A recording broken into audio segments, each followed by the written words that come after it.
Nagsalita ka mula sa unos at tinanong mo ang aking puso. Sino ako upang makipagtalo sa iyo, o makapangyarihan? Napakarami kong sinabi, ngunit ngayon ako'y tatahimik.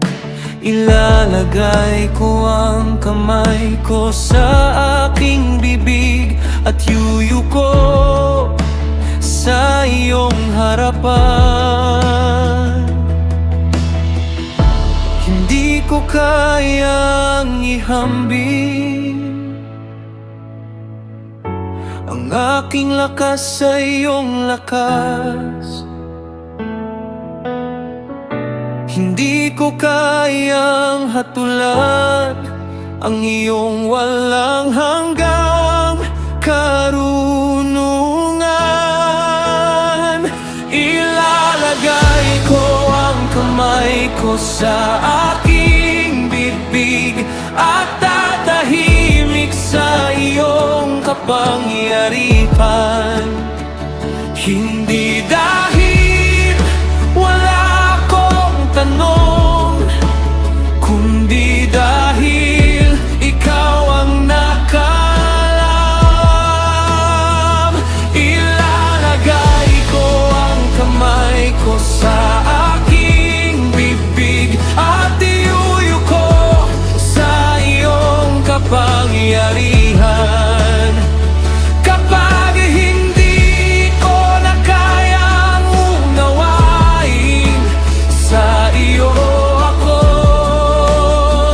magtitiwala.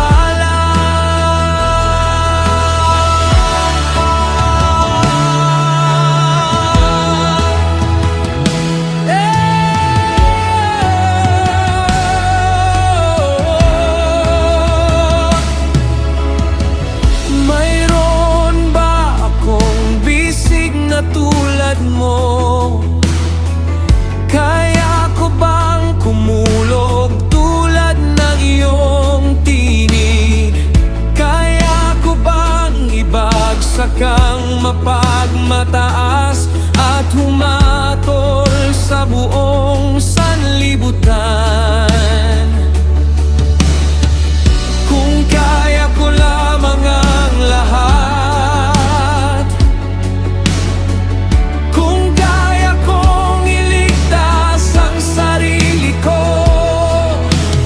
saka mo sabihin na ako'y makapangyarihan.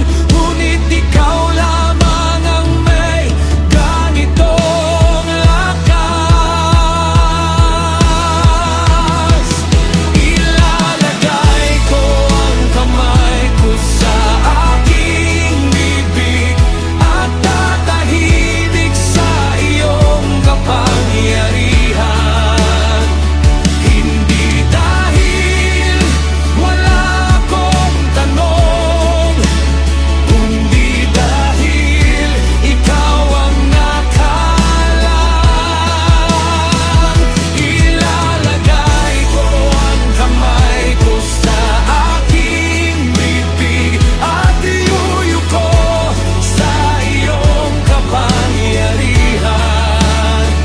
Kapag hindi ko na kayang unawain, sa iyo ako magtitiwala. Tingnan ko ang behemoth, ang nilalang na iyong ginawa. Napakalakas ng kaniyang katawan, ngunit nasa iyong kamay ang kaniyang buhay. Ang ilog ay maaaring rumagasa, ngunit hindi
makapangyarihan ka.